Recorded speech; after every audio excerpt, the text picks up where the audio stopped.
Bom, beleza, pessoal. Então, vamos continuar aqui. Acho que essa é a videoaula 13. Fizemos os desenhos na passada, agora a gente vai fazer um processamento global, tá? Então, esforços e armaduras. Clicar aqui em OK. O que que acontece agora, né? Ele fez lá a nossa simulação já da estrutura com os esforços, a gente já deu as informações de materiais e a gente já atribuiu as dimensões, né, desses elementos. E aí o que que o TQS vai fazer? Ele vai coletar os esforços do pórtico espacial, que a gente vai abrir agora, que eu até agora não abri, eu vou abrir agora para vocês. E aí ele vai pegar esses esforços e dimensionar os elementos individualmente. Então, por exemplo, do pórtico espacial ele pegou lá que a maior reação do pilar P3 deu 10 toneladas, por exemplo. Aí ele vai pegar, o Yuri informou que aquele pilar ele é 15 por 30, ele tem altura de 3 metros, o FCK dele é 25. De acordo com essas informações, ele vai dimensionar a armadura para aquele pilar. E é isso que a gente vai ver agora. Tá? Aqui, como não deu nenhum erro, né? Observe que, na verdade, ele deu... Eu abri o resumo estrutural, vamos ver só os erros. Aqui ele não deu nenhum erro grave, né? Ele só deu avisos, né? Então aqui, pessoal, se você clica no vermelhinho, ó, PV, a gente pode ver apenas avisos leves, ok, ok, né? Então tem aqui, ó, a estrutura de nós móveis, né, o coeficiente alfa, né, tá indicando, só que a gente já viu que pelo gama Z ele deu nós fixos, né? Excesso de armadura no meio do vão, por exemplo, ó, então, por exemplo, porcentagem real, 51%, né, porcentagem admitida, 50%, área em excesso, 0,53 centímetros quadrados. Então isso aqui é só um aviso, isso não quer dizer que é uma coisa, um problema, né, que não ficou ideal, tá? Tem aqui excesso de armadura no meio do vão também, né? Vamos pegar aqui avisos médios agora. Pra gente ver, ó. Viga sem estabilidade, segurança, foi o que a gente falou. Dimensão da seção do pilar menor que a mínima, isso aqui a gente já falou também. Diâmetro da armadura superior ao limite, né? Então, por exemplo, a bitola selecionada foi de até 15 milímetros, né? Não, a bitola selecionada 25, que é superior. A NBR impõe que a bitola tenha diâmetro superior a 10 milímetros, né? Em B é o lado menor. Então ele vai falando aqui cada tipo de problema, tá? Relacionado a isso. Isso não é problema muitos grandes pra gente, né? Diâmetro da armadura superior ao limite, dimensão da seção menor que a mínima, então, enfim. Então são realmente avisos, né? Que aí a gente pode dar uma olhada em cada um deles depois e verificar se vale a pena alterar ou não. Esses avisos aqui, como eu já projetei essa edificação, são avisos muito simples, né? Então não estou muito preocupado com eles. Agora vamos ver duas informações nessa aula de hoje. A gente vai olhar primeiro o desempenho da estrutura, desempenho da laje e os conjuntos das armaduras. A gente vai ver um geral dela toda. Tá? Primeira coisa que a gente faz vamos ver o desempenho da estrutura. Quando eu clico aqui em espacial, pessoal, ele vai mostrar dois pórticos. Ele vai mostrar aqui o modelo em estado limite último e o modelo em estado limite de serviço. Aqui abaixo ele está mostrando estabilidade. Eu sempre gosto de ver a estabilidade primeiro, clico duas vezes. Relatório de estabilidade, pessoal, ele vai mostrar para a gente primeiro aqui, ó, tabela detalhada. Ele mostra para a gente os casos de gama Z, foram aqueles que a gente já havia comentado, e os casos de alfa. Tá? Então aqui ele já está indicando para a gente que eles estão bem dentro do esperado. Tá?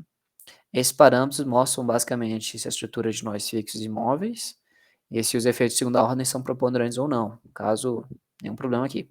E aqui embaixo, deslocamentos laterais máximos, né? Que a gente já viu lá no aviso, né? Então, deslocamento máximo permitido, deslocamento observado, tá? E aqui a razão certinha, tá? Então, realmente está com um deslocamento muito pequeno, que é uma estrutura muito baixa, né? Naturalmente, né? É uma estrutura muito rígida para o tamanho dela, para a ação de vento dela. Tá? Então, vamos ver agora o estado limite de serviço, coisa mais importante. Clico duas vezes nela. Quando eu abro aqui, pessoal, o estado limite de serviço, ele vai mostrar, primeiro, se a gente está em modelo 4, apenas o pórtico espacial sem as lajes. Aqui, nesta aba, a gente consegue ver cada combinação, tudo bem? E aqui a gente vai ver cada esforço interno, tudo bem? Então, por exemplo, quando eu clico aqui em todas as cargas permanentes acidentais, eu vou pedir para ele ver deslocamentos. Vou clicar em OK. Ele mostra aqui, ó, que bacana. Eu posso aumentar o diagrama, ó, exageradamente, ó, aqui está bem pequeno mesmo. Então, o deslocamento aqui da estrutura está muito pequeno. Vamos ver em termos de vento, que eu acho que facilita um pouco mais. Deixa eu exagerar aqui, ó. Pequeno mesmo assim, né? Então, observe, né? Deslocamento só 90 graus, o outro 270, o outro a Aqui deu 3 milímetros, né? Olha lá. Então, um deslocamento bem menor, né? Não, o outro tá bem menor, né? Então, 0,6, aqui deu 0,28, então bem pequeno também.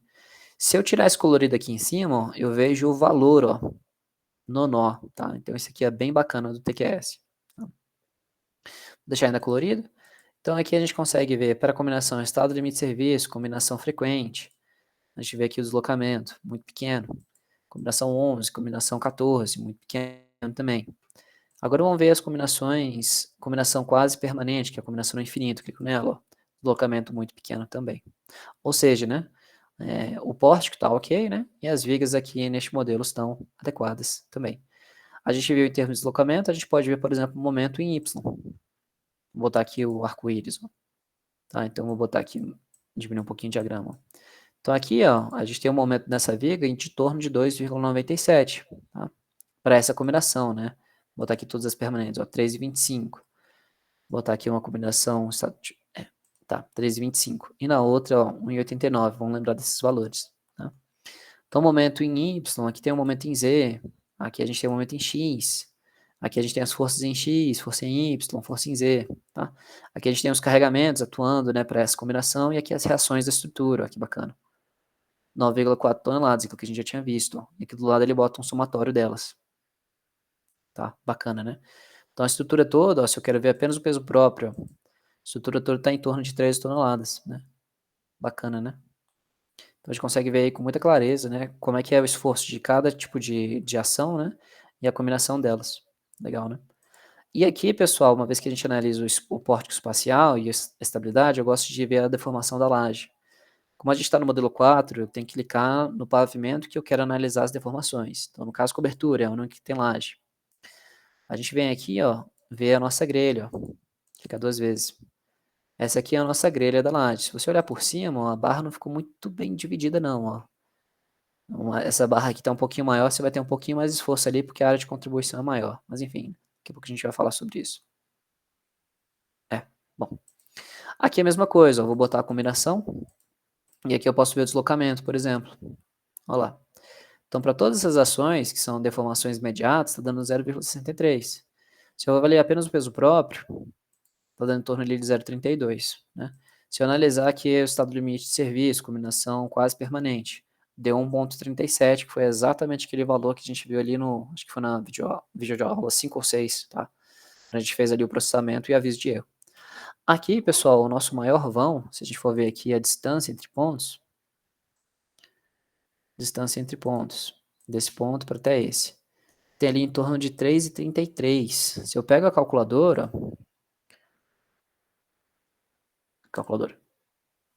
então 3,33 e eu divido por 250, a gente tem no máximo uma flecha de até 1,33. E a nossa flecha em estado limite de serviço está dando 1,37. Ela falha nesse aspecto normativo, tá? Mas aqui não tem problema, tá? Como a nossa flecha ela aumentou 0,04 centímetros, então em torno de 0,4 milímetros, é uma diferença muito pequena, eu ignoraria, como projetista, sinceramente. Ou quando eu fosse projetar essa laje aqui, eu botava uma contraflecha de 50 centímetros. Esse problema sumiria, né? E lembrando, pessoal, que para essa combinação quase permanente, é a combinação que a gente está vendo ali daqui a 30 anos, né? Então a nossa flecha imediata é a combinação, é a combinação frequente aqui, ó. Na verdade, essa daqui também carrega fluência, né? Então tem que seria todas essas daqui, né? Então a gente está trabalhando em torno aí de menos de 1 centímetro, tá? 6 milímetros, então tá ótimo, eu ignoraria, tudo bem? Logicamente, cabe a cada projetice, né? Se o seu critério é maior, em vez de ser L sobre 350, seria L sobre 300, por exemplo, ou 350. Então, você teria uma margem de até 1 centímetro, né? 0,94 ali, né? Então, realmente fica a critério do projetista, tá? Eu não vou aumentar, uma solução para esse problema seria aumentar um pouquinho a espessura da laje, então, ao invés de 12, 13, provavelmente passaria. Em elementos de placa, né? Quanto maior você aumenta a espessura, maior a rigidez, menor a deformação. E o contrário é verdadeiro, você diminui a espessura da laje, você diminui a rigidez da placa, aumenta a deformação. Uma outra solução muito viável aqui é mudar o sistema de laje. A gente viu que a laje maciça é a laje mais pesada. Então, em vez de fazer uma laje maciça de 12 centímetros, eu poderia usar uma laje treliçada de 14, né? Eu usaria menos material, usaria menos concreto, deixaria um sistema mais leve, eu teria uma flecha menor, e o sistema da laje nervurada, a laje treliçada em relação à maciça, é que eu não uso forma, tá? Então eu tenho naturalmente uma economia muito grande, né? Por isso que a maioria das casas residenciais utilizam laje nervurada. Dando tempo, ao final dessa nossa videoaula, eu faço um vídeo extra mostrando o lançamento da laje treliçada, que é bem simples, tudo bem? Vamos agora ver em quesitos de taxas de material, né? Então, por exemplo, pilares. Vou clicar aqui em relatório, eu vejo aqui informações referentes. Então, ó, todos os pilares passaram aqui. Mesma coisa para vigas, ó. Clique aqui em cobertura vigas, tem um relatório. Então, aqui, ó, todas as vigas passaram também com taxas pequenas. A gente vai entrar em cada uma na próxima aula, tá? Fundações, mesma coisa. Aqui é bloco, né? Aqui, ó, sapatos. Tá, então aí cada uma tá com uma taxa, a gente já vai falar sobre cada uma delas. Bacana? Isso conclui esse nosso vídeo.